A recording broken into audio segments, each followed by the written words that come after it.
You're listening to the CyberWire Network, powered by N2K.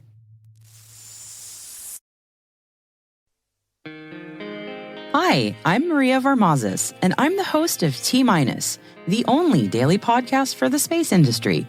Every weekday, I'll be covering the latest news in space technology, business, and governance by talking with the people who are forging the path in this new space era. If you're a space professional looking to separate the signal from the noise and stay current on what's happening, this show is for you. Join me every day for T-Minus, the daily space industry podcast. Listen on all major podcast platforms or visit space.n2k.com. That's space.n2k.com.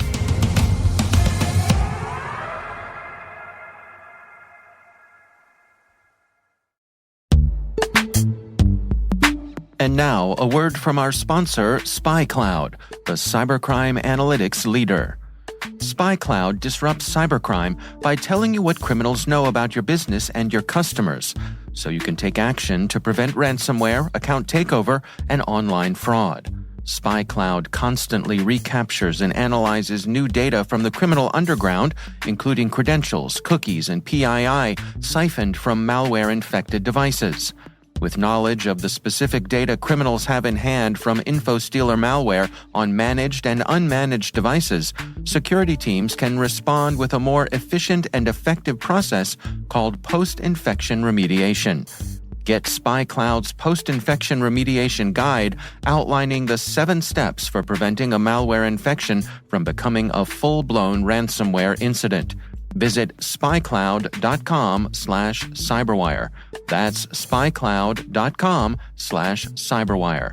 And we thank SpyCloud for sponsoring our show.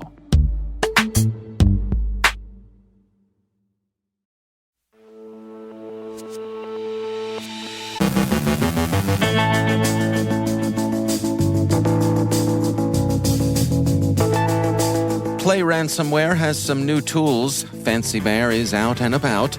Updates on Sandworm, ransomware in Russia's war against Ukraine. The U.S. Air Force opens an investigation into the alleged leaker's Air National Guard wing. The Washington Post's Tim Starks joins us with insights on the Biden administration's attempts to better secure the water supply. Carole Theriault chats with Cisco Talos Vanja Svacjer about the threat landscape now and tomorrow. And KillNet's in the education business with a new hacker course.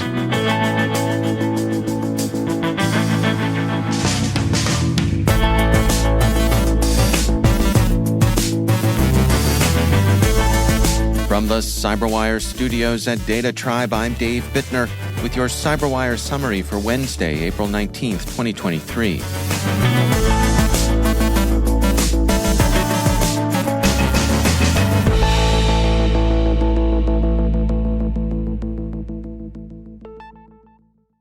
Symantec shared this morning their observation of 2 new tools the Play ransomware gang is using. The tools include an InfoStealer, Grixba, as well as a Volume Shadow Copy Service, or VSS, copying tool. Grixba is a network scanning tool used to enumerate all users and computers in the domain. The tool was developed using a popular .NET development tool for embedding an application's dependencies into a single executable file known as Kastura. Also developed using Kastura was another executable, a VSS copying tool that the researchers say embeds the library Alpha VSS into executables.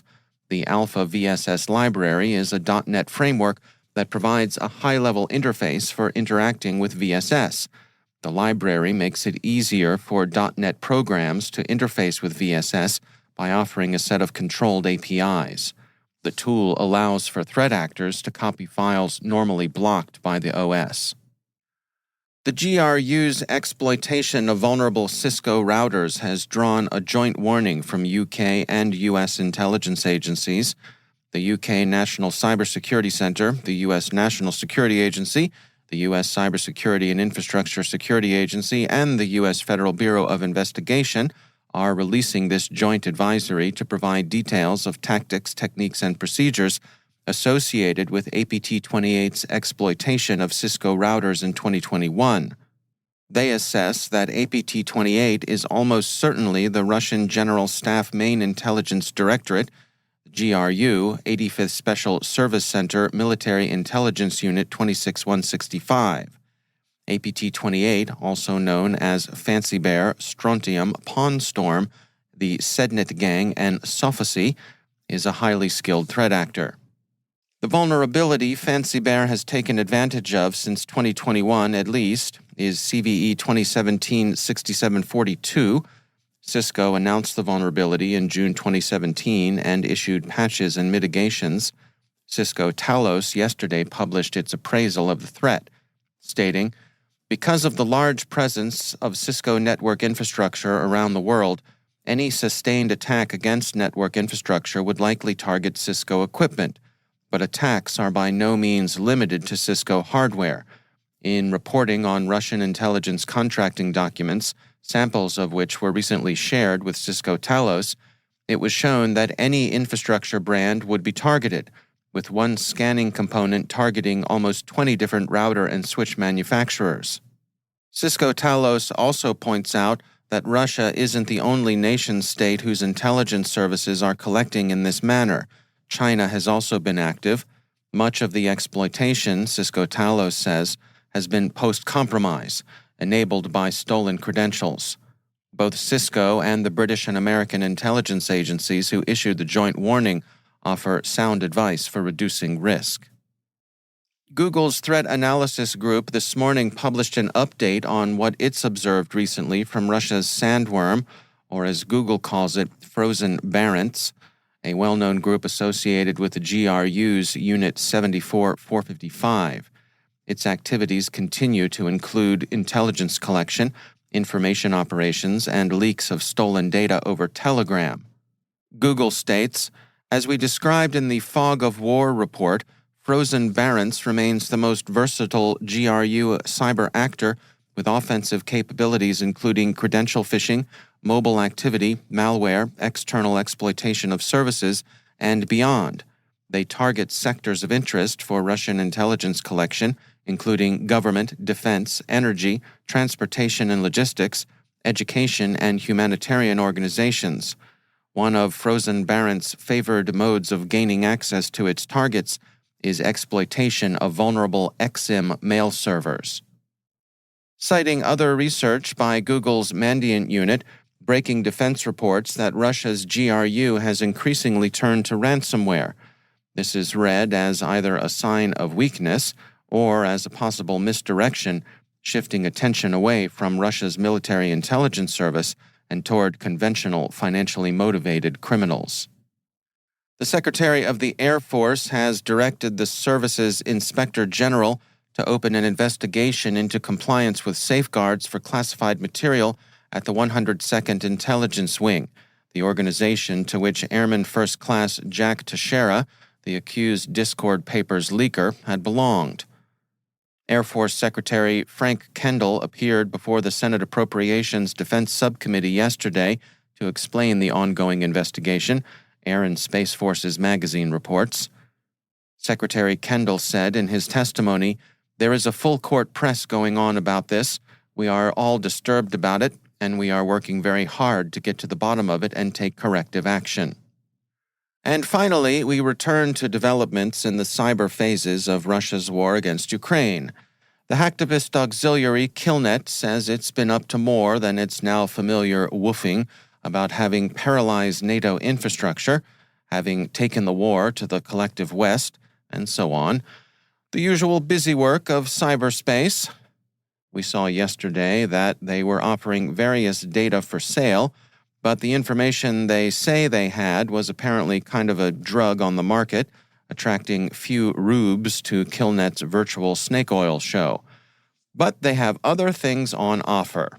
On April 4th, they announced they will be hosting an online hacking masterclass. Applicants are required to pay $500 in cryptocurrency and can expect to learn 9 subjects: DDoS, Google AdWords arbitrage, forgery, carding, OSINT, Pegasus, social engineering, methods of cyber warfare, and diversion in the network. The hacktivist auxiliaries have also sweetened the deal.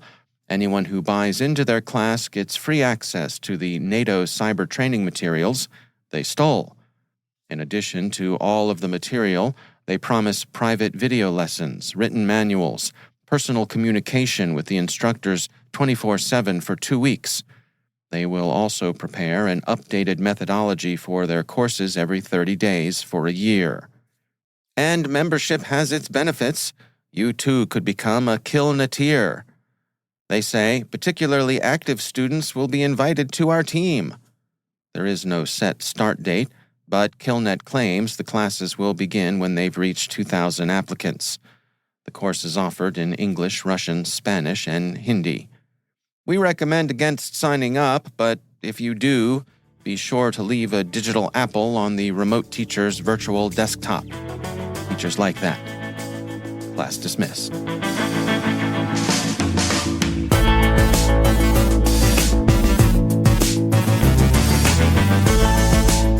Coming up after the break, the Washington Post's Tim Starks joins us with insights on the Biden administration's attempts to better secure the water supply. Carole Theriault chats with Cisco Talos' Vanja Svacjer about the threat landscape now and tomorrow. Stay with us.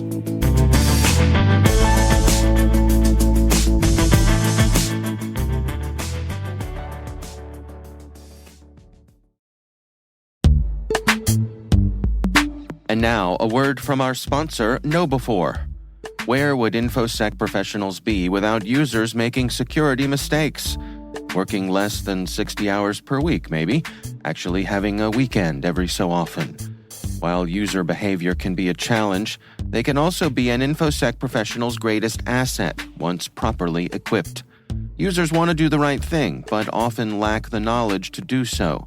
That's one of the reasons KnowBe4 developed Security Coach, a real-time security coaching tool that takes alerts from your existing security stack and sends immediate coaching to users who've taken risky actions. Existing security tools will likely block a user from visiting a high-risk website, for example, but the user might not understand why. Security Coach analyzes these alerts and provides users with relevant security tips via email or Slack, coaching them on why the action they just took was risky. Help users learn from their mistakes and strengthen your organization's security culture with Security Coach. Learn more at knowbe4.com/securitycoach. That's knowbe4.com/securitycoach. And we thank KnowBe4 for sponsoring our show.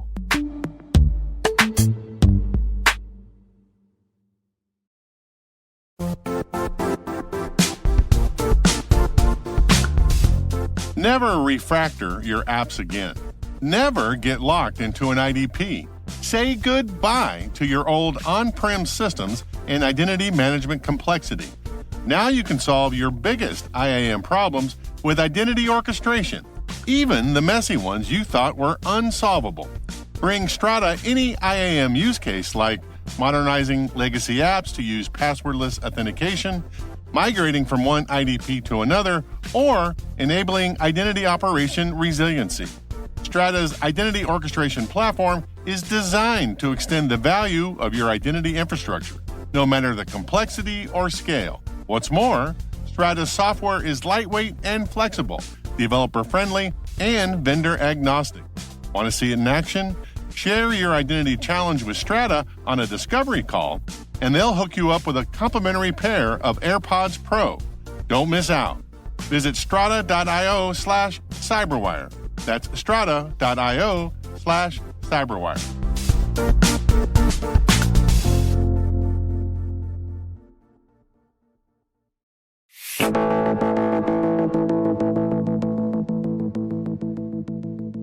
Our UK correspondent Carole Theriault recently spoke with Vanja Svacjer from Cisco Talos. Here's their conversation. So, listeners, today we have a veteran, a senior veteran. Oh my God, it came to that. Mr. Vanja Svacjer, Cisco Talos threat researcher. And he's also someone I've known for probably forever, like a brother from another mother. It's like, I was just thinking about it yesterday, 25 years, Carole. Wow.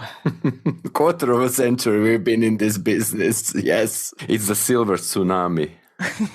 I think you worked in the labs the entire time, haven't you? More or less, yes. I started with Sophos, an antivirus and threat detection company. Then I moved to Hewlett-Packard, and now I'm a Cisco Talos for the last 6 years. I started as a very junior virus analyst in Sophos Lab, so I get to do all sorts of let's say interesting and less interesting work throughout my career. And then somehow as you build the experience, then they allow you to get out and present your work and experience to wider audiences. It's cool. Okay, so first I thought we could hark back to the old days because we have listeners that weren't around, are not as old as we are, right?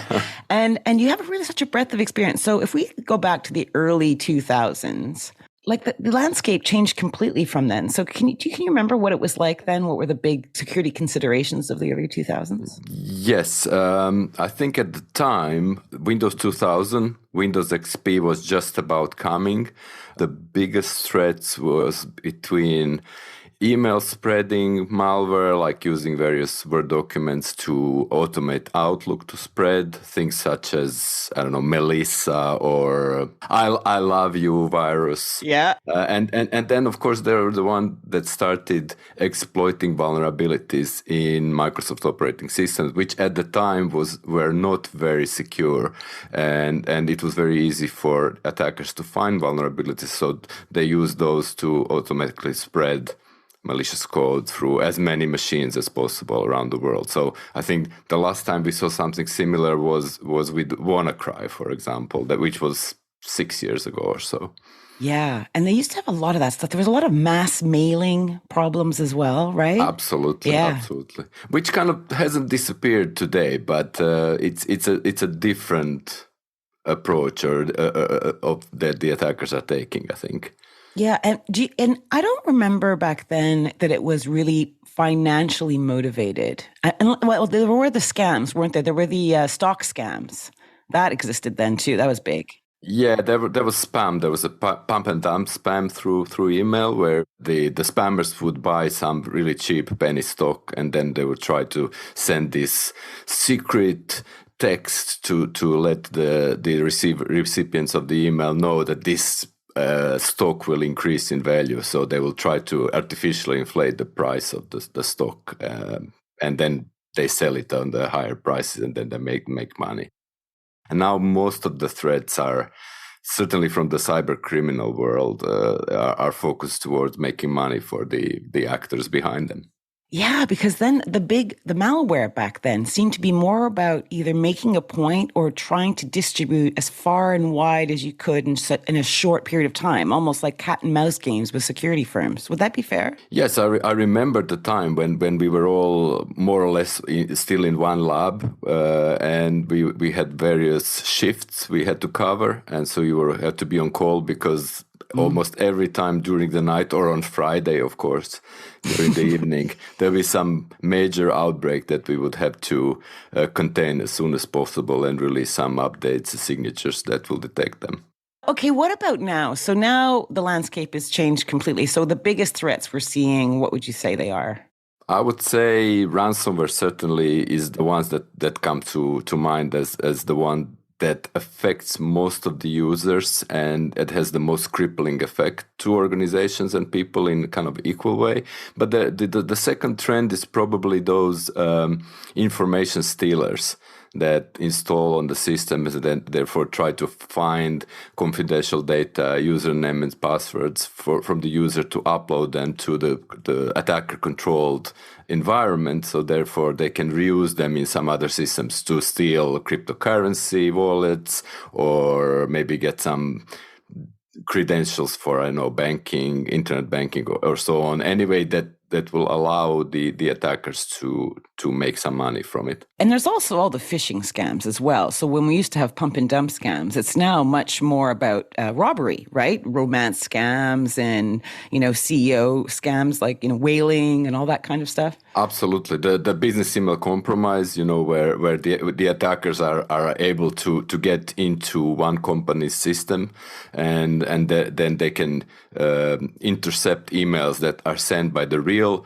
partners, and they respond as somebody else will respond from the original company, and they instruct them to make some wire transfer to some other bank and a banking account, and then they delete any emails that's coming from the partner paying that money in. So that can last for some time, and those business email compromises can also be detected quite late, in kind of not in days, but rather in months usually.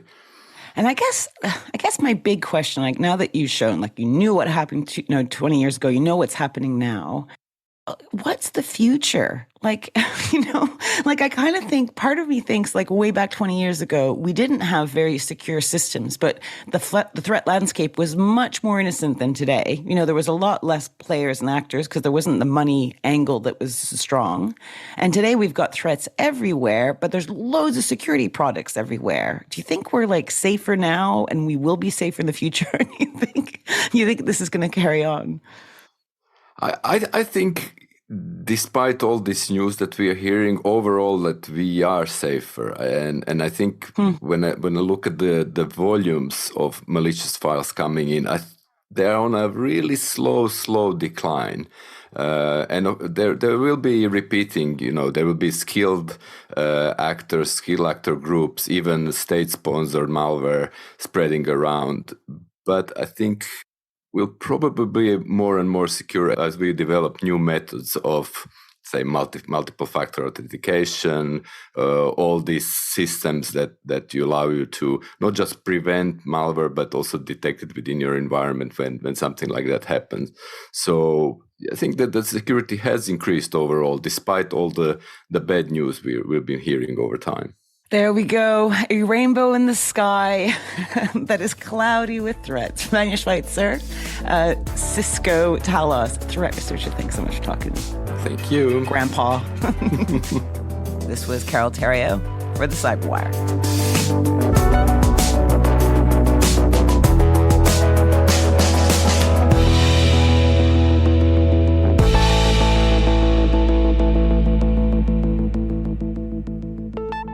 It is always my pleasure to welcome back to the show Tim Starks. He is the author of the Cybersecurity 202 at the Washington Post. Tim, welcome back.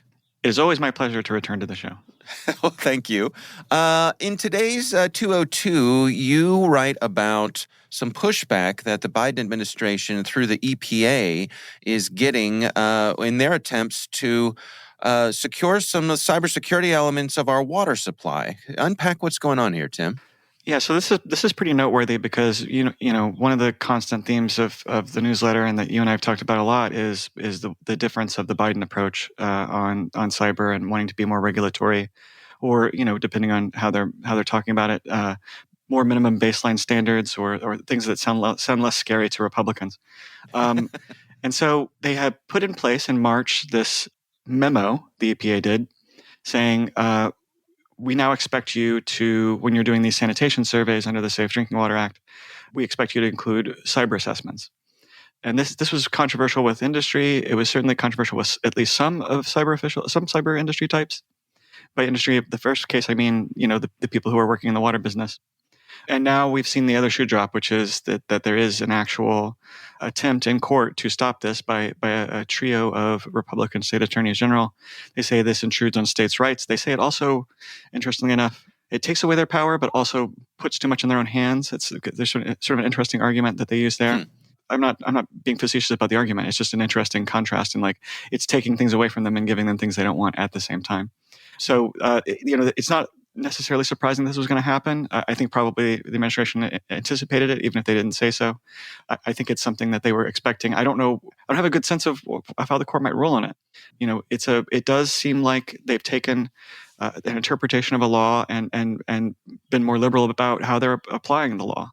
in this case, the administration has. So it'll be entertaining to see what's going to happen here. Yeah. Is the pushback from the states primarily coming from a kind of an unfunded mandate point of view?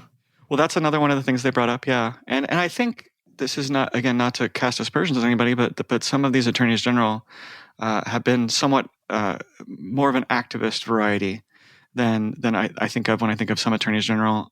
They have pushed things like a lot of things that the Biden administration has been a bugaboo for the Republicans on. So things like, I think the lead party in this is the Missouri State Attorney General.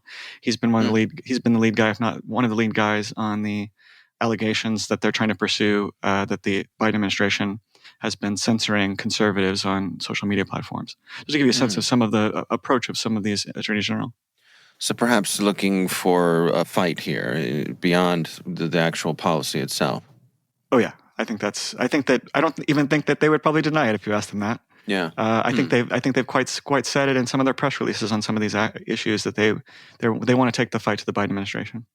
And what sort of timeline are we on for this playing out? Oh gosh, you never know with the courts, right? It could be years. Okay. I will say, that there has been some relatively swift progress in that lawsuit I just mentioned before, as it pertains to the social media and Biden administration interactions. They've gotten a lot of people into court to talk about these things, and I think they consider some of these steps a success, even if they don't win the lawsuit. They considered a big victory that they had Biden administration officials and social media company officials testify in court. So I think if they end up with some of that and it makes the administration look bad, I think they'll be happy with it. And they've gotten some of that out of that first lawsuit. Before I let you go, I would love to get your take on the story that we covered yesterday, where Microsoft has updated their naming system for threat actors. Microsoft says that this is going to provide more clarity, more intentionality, I suppose. Do we need more ways to name threat actors? That seems to be a common reaction to folks in industry. Yeah, I mean, I think okay. So let me give Microsoft the slight benefit of the doubt on this.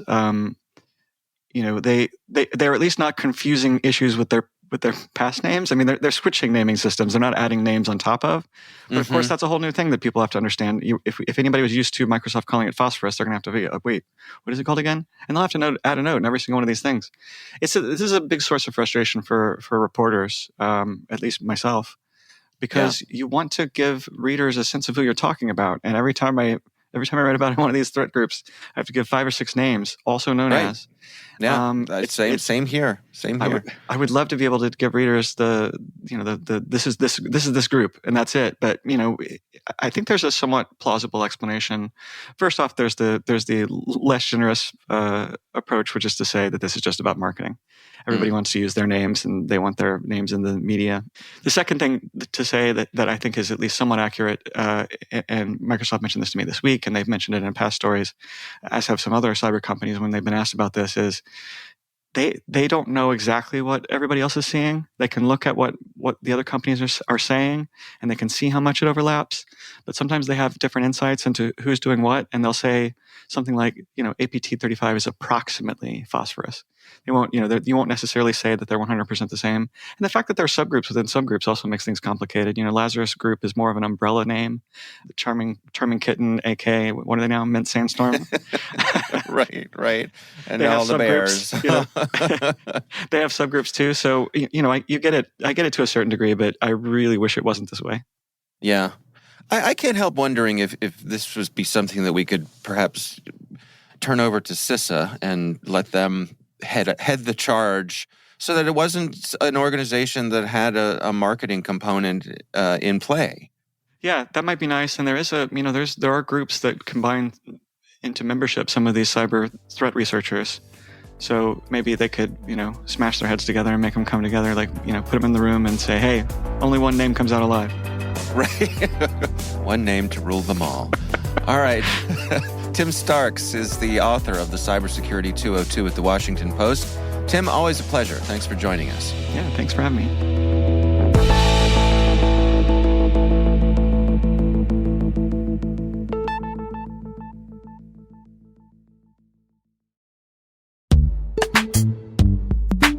And now, a word from our sponsor, Halcyon. Ransomware is still one of the largest threats facing businesses in 2023. The Halcyon platform was built to stop it through a multi-layered protection approach featuring full encryption key capture, automated decryption, and the ability to prevent other security tools on the endpoint from being unhooked. Learn more about how they're leveraging capsule network-based machine learning to reduce ransomware recovery times down to minutes by visiting halcyon.ai.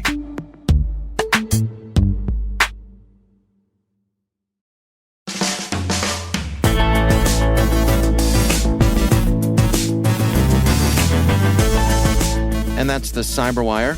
For links to all of today's stories, check out our daily briefing at thecyberwire.com. The CyberWire podcast is a production of N2K Networks, proudly produced in Maryland out of the startup studios of Data Tribe, where they're co-building the next generation of cybersecurity teams and technologies. This episode was produced by Liz Irvin and senior producer Jennifer Iben. Our mixer is Trey Hester, with original music by Elliot Peltzman. The show was written by John Petrick. Our executive editor is Peter Kilpie, and I'm Dave Bittner. Thanks for listening. We'll see you back here tomorrow.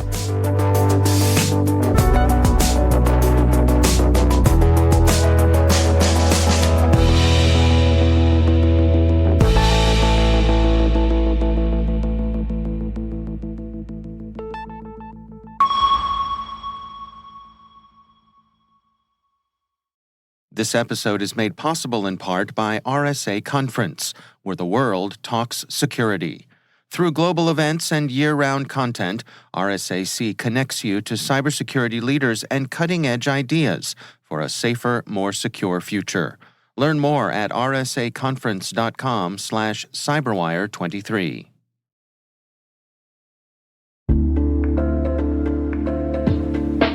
And now, a word from our sponsor, Mimecast. You're wondering if you need more email and collaboration security, because, as it turns out, just protecting your workspace with M365 isn't good enough. You just watched your entire company grind to a screeching halt, all because someone opened a phishing email. Next time, don't rely on one-size-fits-all security. Protect your inbox with Mimecast and diversify your security stack. For a free trial, go to mimecast.com and keep your business from, falling apart.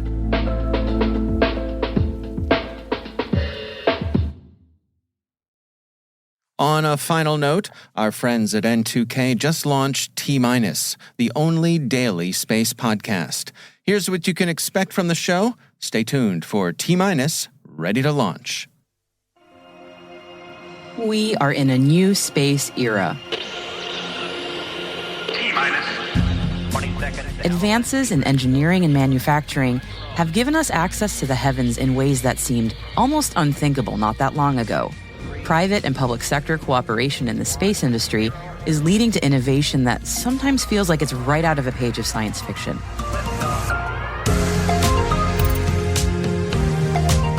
But these achievements in space are real, and they're bringing incredible advances in defense, communications, infrastructure, engineering, and science to all of us right here on Earth. And they're happening fast. Join me. I'm Maria Varmazes, and I'm the host of T-, the daily space podcast for the space industry. Every day, you'll get the news and analysis you need to stay current on what's happening in space technology, business, and governance. To do that, I'll be talking with the people who are forging the path in this new space era, from industry leaders, technology experts and pioneers, to educators, policymakers, research organizations, and more. If you're a space professional looking to separate the signal from the noise and stay current on what's happening, this show is for you. Join me every day for T-, the daily space industry podcast. T-. Available on all major podcast platforms.